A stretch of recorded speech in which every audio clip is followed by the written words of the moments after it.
Hi friends, ચલો બનાવીએ આજે ગુજરાતી ખીચડી. જેને ખીચડી બનાવતા આવડતી બી નહીં હોય એ બી કદાચ આ વિડીયો જોઈને શીખી જશે.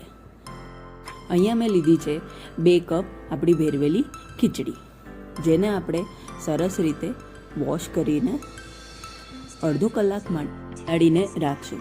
આ પ્રોસેસથી ખીચડી ઘણી સોફ્ટ અને લચકદાર થાય છે.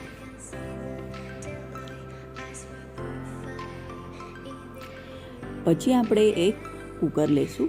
એ કુકરમાં આ જે મિક્સર છે એને ટ્રાન્સફર કરી દઈશું.